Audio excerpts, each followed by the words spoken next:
So hello everyone, अब हम देखने जा रहे हैं question number 6 of chapter 2 of mathematics class 11। देखिए क्वेश्चन क्या कहता है। Let f equal to x comma x square upon one plus x square such that x is belongs to R be a function from R into R. Determine the range of f. देखो question क्या कह रहा है। Question बहुत आसान है, बस देखने में थोड़ा कॉम्प्लिकेटेड लग रहा है। वो कह रहा है कि एक फंक्शन आपका x to x square upon one plus x square आता है, यानी कि ये चीज है क्या, जरा देखो ये चीज है क्या।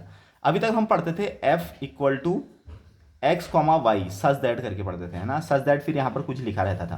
तो अभी यहाँ पर जो एक्स है ना, ये एक्स तो एक्स ही है, लेकिन जो ये पूरी चीज है ये वाई है एक्चुअल में। ये क्या चीज है आपका वाई, या इसको ही हम एफ एक्स भी बोल सकते हैं, है ना। ये पूरी चीज आपका वाई है, यानी कि इसको ही हम यहाँ पर इसको ही हम यहाँ पर कोडोमेन भी कह सकते हैं, या कोडोमेन या रेंज भी कह सकते हैं। इसको रेंज कह सकते हैं, ठीक है।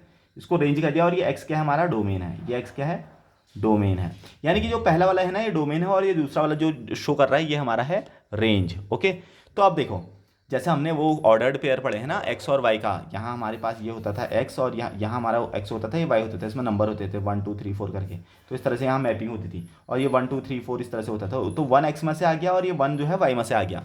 तो वैसे ये फर्स्ट वाला क्या है एक्स, और दूसरा वाला क्या है वाई, यानी कि ये है आपका डोमेन और ये है आपकी रेंज, इस तरह से। तो इसलिए इस बार उसने ऑलरेडी यहाँ पर क्या कहा, रियल नंबर से रियल नंबर में मैपिंग हो रही है, यानी कि ये डोमेन भी सारे रियल नंबर के हैं और ये कोडोमेन भी सारे रियल नंबर के हैं। शायद समझ में नहीं आया होगा, फिर से सुनिए फिर से सुनिए।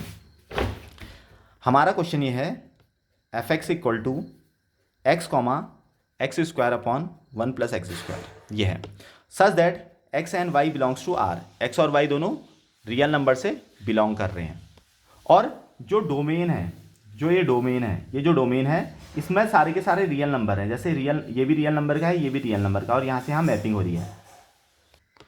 तो अब यहाँ पर जो एक्स है ये होता है डोमेन, और ये x square plus one plus x square जो ये दिया है बना के, ये है कोडोमेन। मतलब समझिए जरा सा, मान लो 1 2 3 4 5 इस तरह से मेरे पास ये नंबर है। यहाँ पर भी 1 2 3 4 5 6 इस तरह से नंबर है। नेगेटिव हो सकते हैं, जीरो भी हो सकता है, सब कुछ है। जैसे एग्जाम्पल के लिए मैंने एक्स की जगह पर रखा 1, एक्स के ऊपर क्या रखा 1, तो एक्स को मैंने रखा 1, तो मुझे वाई क्या मिलेगा। देखो इसको सॉल्व कर लेते हैं। 1 एक्स को रखा 1, तो यहाँ पर भी 1 रखना पड़ेगा। 1 का स्क्वायर अपॉन 1 प्लस 1 का स्क्वायर, यानी कि 1 अपॉन 1 प्लस 1, यानी कि 1 अपॉन 2। तो y क्या मिला 1 अपॉन 2, पहला ऑर्डर्ड पेयर मिल गया, पहला ऑर्डर पेयर मिल गया। अब मैं x के ऊपर कुछ और भी तो रख सकता हूँ। x के ऊपर मैंने रखा 2, पहला ऑर्डर पेयर कॉमा 2 कॉमा, अब x को मैंने 2 रखा तो यहाँ पर भी 2 रखना पड़ेगा। तो 2 का स्क्वायर अपॉन 1 प्लस 2 का स्क्वायर, यानी कि आ गया 4 डिवाइडेड बाई 1 प्लस 4, यानी कि आ गया 4/5, 4/5। तो इस तरह से मेरे पास दुनिया भर के यानी कि इनफाइनाइट ऑर्डर पेयर आ सकते हैं। क्यों आ सकते हैं इनफाइनाइट ऑर्डर पेयर? क्योंकि मेरे पास जो यहाँ पर ये रेंज, जो ये डोमेन है, वो डोमेन कैसा है रियल नंबर का। तो रियल नंबर का है तो सबको रखूंगा, मैं सबको रखूंगा, है ना। तो ये इस क्वेश्चन में ये पूछना चाह रहा, हमसे पूछना चाह रहा है इसकी रेंज क्या क्या होगी, इसकी रेंज। तो जरा समझिए, अगर मान लो मैं नेगेटिव नंबर रखता हूँ, तो मैंने जैसे 1 2 3 कुछ रखा है ऐसा, है ना। चलो जीरो भी रख लेते हैं, चलो एक काम करते हैं, जीरो भी रख लिया मैंने। एक्स के ऊपर जीरो रखा तो यहाँ पर भी जीरो रखना पड़ेगा। जीरो का स्क्वायर अपॉन 1 प्लस जीरो का स्क्वायर, यानी कि आ गया 0 अपॉन 1, यानी कि 0। तो जीरो रखा तो जीरो। चलो एक नेगेटिव नंबर भी रख लेते हैं। चलो मैंने एक्स की जगह पर रखा -1, एक्स के ऊपर रखा मैंने -1। तो देखो कितना आंसर आता है, -1 का स्क्वायर अपॉन 1 प्लस -1 का स्क्वायर। तो -1 का square plus 1 divided by 1 plus 1, यानी कि 1/2। तो पॉजिटिव ही आ रहा है, तब भी क्या आ रहा है पॉजिटिव। देखो मैं अगर यहाँ पर पॉजिटिव के डोमेन रख रहा हूँ तो आंसर क्या आ रहा है, आंसर क्या आ रहा है, इसको सॉल्व करने पे पॉजिटिव ही नंबर आ रहे हैं, है ना।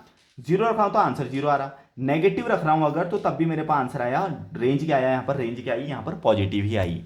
और एक और चीज आपने अगर बहुत ध्यान से देखी होंगी तो क्या चीज हो रहा है, देखो डिनोमीटर आ रहा हमेशा बड़ा, देखो डिनोमीटर हमेशा आ रहा बड़ा और न्यूमरेटर आ रहा है छोटा। और जब भी डिनोमीटर बड़ा होता है और न्यूमरेटर छोटा होता है तो आंसर होता है 1 से छोटा, आंसर होता है 1 से छोटा। जैसे एग्जांपल के लिए ये देखो 4/5 है, इसको अगर मैं सॉल्व करूँ तो 0.8 आ गया। 1/2 है, इसको सॉल्व करो तो 0.5 आ गया। तो 1 से छोटा है ना ये। तो कहने का मतलब है, मेरे पास ऑर्डर्ड पेयर, चलो मैंने कुछ ऑर्डर्ड पेयर लिखे हैं, जरा उनको एक बार अच्छे से लिख लेता हूँ। 1, 0.5, 1/2 को 0.5 लिख सकते हैं। 2, 4.5 यानी कि 0.8। ऐसे ही मैंने जीरो वाला ले लिया 0,0। ऐसे ही मैंने -1 ले लिया, -1,1/2, है ना, यानी कि 0.5। या अगर मैं 2 लेता हूँ, माइनस का 2 लेता हूँ, इसको भी देख लेते हैं। -2 का स्क्वायर डिवाइडेड बाई 1 प्लस 2 -2 का स्क्वायर, यानी आ गया 4/5, यानी कि 0.8।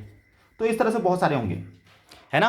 तो डोमेन तो ऑल रियल नंबर है, मैंने सब कुछ रख के देख लिया, माइनस प्लस जीरो पॉइंट वाले सब कुछ रख के देख लिया। आंसर क्या क्या मिल रहा है भैया, आंसर पहली चीज आंसर जीरो मिल रहा है, जीरो से बड़ी वैल्यू मिलनी है। और कहाँ तक की बड़ी वैल्यू मिलनी है? 1 से छोटी। 1 नहीं मिल रहा है, किसी भी केस में मुझे आंसर 1 नहीं मिल रहा। तो मेरे पास आंसर्स क्या क्या मिल रहे हैं? आंसर्स क्या क्या मिल रहे हैं? वही रेंज होती है। तो रेंज क्या हो जाएगी मेरे पास? जीरो से लेकर, सॉरी क्लोज इंटरवल, जीरो से लेकर 1 और 1 पे आएगा ओपन इंटरवल, क्योंकि 1 मुझे कभी भी आंसर नहीं मिल सकता है। कुछ भी पुट करके देख लो तुम, 1 मुझे आंसर नहीं मिलेगा।